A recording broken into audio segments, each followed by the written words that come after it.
pagi Ibu dan selamat pagi bagi kita semua teman-teman sekalian. Pada hari ini kami dari kelompok 5 akan mempresentasikan hasil diskusi kelompok kami. Adapun anggota kelompok 5 yaitu yang pertama ada saya Esterlina Goltumagor, yang kedua ada Sri Hayati Lumban Batu, dan yang ketiga ada Oktaviani Guru Purba. Adapun materi dari presentasi kami yaitu yang pertama, perkembangan manusia ditinjau dari perspektif evolusioner atau sosiobiologi, yaitu teori evolusioner dan ontologi. Yang kedua, metode penelitian psikologi perkembangan. Yang ketiga, kode etik penelitian psikologi. Kita masuk pada slide yang kedua, yaitu perkembangan manusia ditinjau dari perspektif evolusioner atau sosiobiologi. Yang pertama, teori-teori biologis menekankan faktor natur sebagai penentu perkembangan manusia.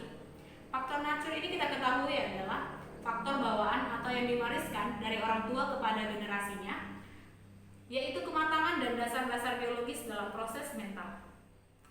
Yang B, teori biologis dipengaruhi oleh perspektif evolusioner yang dikemukakan oleh Charles Darwin. Yang C, proses-proses biologis dipandu oleh gen mempengaruhi perkembangan individu di setiap proses.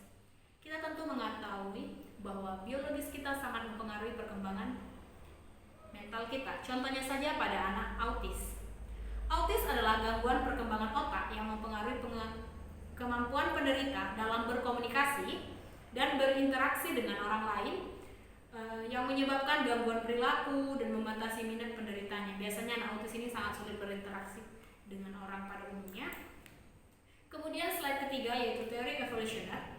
Evolusi adalah suatu perubahan frekuensi gen dalam suatu populasi dari generasi ke generasi, perubahan karakter-karakter yang berpengaruh secara genetis dalam suatu populasi.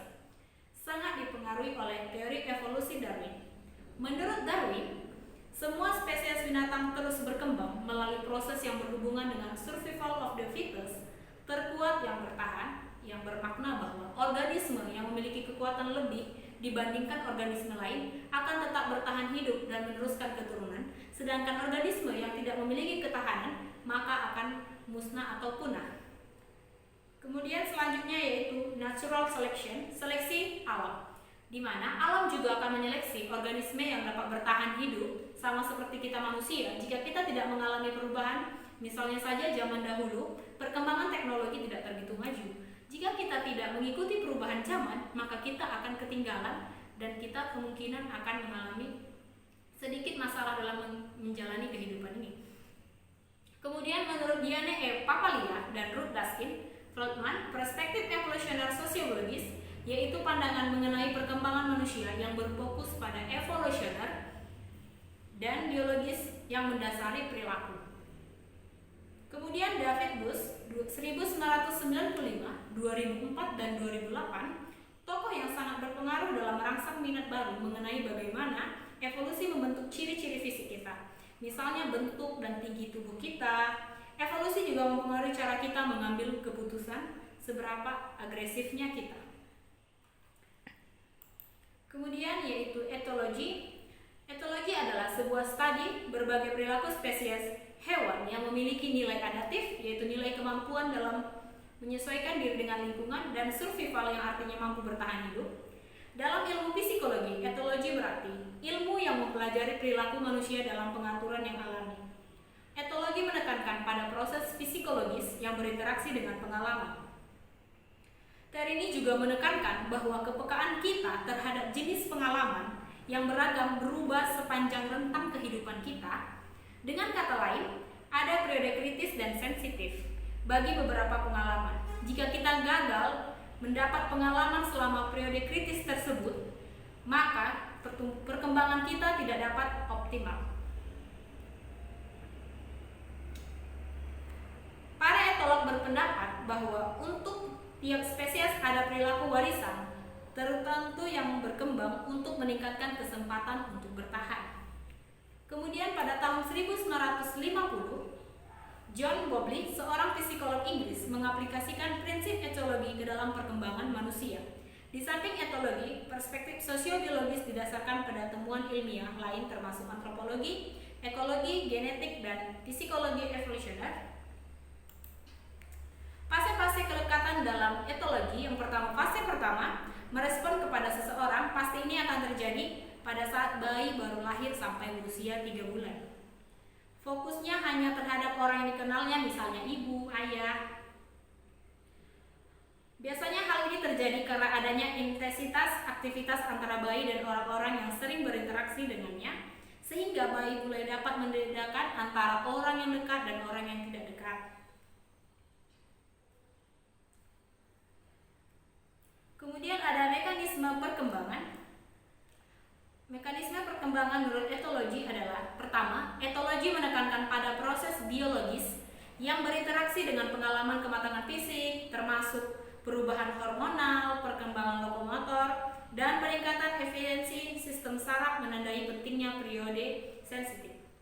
Sebagai tambahan dari perubahan biologis sepanjang rentang kehidupan, terdapat kemampuan belajar yang innate, yang umum dan spesifik. Kemampuan ini terkait dengan tingkah laku, insting, yaitu tingkah laku yang tidak pernah dipelajari dan muncul karena stimulus eksternal, ini faktor dari luar, lingkungan tertentu, contohnya tindakan penyelamatan diri anak ayam oleh induknya karena dapat merespon kapanpun jika anak-anaknya berada dalam bahaya.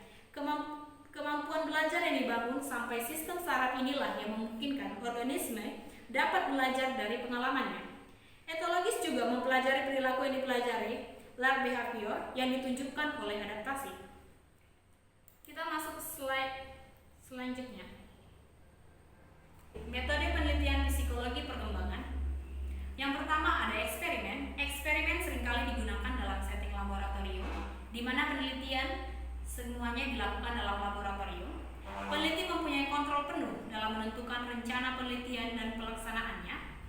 Baru metode penelitian eksperimen terbagi menjadi 2 jenis, yaitu eksperimen murni, yang mana pemilihan variabel dan penggunaan metode digunakan secara acak, sedangkan eksperimen kuasi dia lebih berfokus pada satu variabel yang dianggap sangat mendominasi dalam penelitian tersebut. Metode penelitian umumnya dimulai dengan hipotesis, yaitu dugaan atau peramalan, percabangan dari teori, diuraikan dan dirumuskan sehingga bisa diuji cobakan. Sebelum kita melakukan eksperimen, kita harus memiliki landasan teori terlebih dahulu. Kita harus mengetahui apa yang ingin kita ketahui dari penelitian ini, apa hasil yang kita harapkan dari penelitian ini. Kedua, ada non-eksperimental yang tidak dilakukan di laboratorium. Yang pertama yaitu case study. Penelitian kasus adalah suatu penelitian yang dilakukan secara intensif, terinci, dan mendalam terhadap suatu organisasi, lembaga, atau gejala tertentu. Bersifat integratif dan komprehensif, artinya mencakup segala aspek secara luas. Penelitian kasus hanya meliputi daerah atau subjek yang sangat sempit. Daerahnya sangat sempit, yaitu kita tidak bisa mengambil secara luas subjeknya karena kita harus meneliti secara mendalam dan detail. Walaupun subjek yang kita gunakan yaitu sangat sempit, namun kita menggalinya secara dalam sampai mengenai segala aspek. Kemudian mencoba menemukan semua variabel penting yang melatar belakangi timbulnya suatu perkembangan variabel tersebut. Di sini kita mencari hal-hal apa saja, variabel apa saja yang mempengaruhi perkembangan variabel yang akan kita teliti.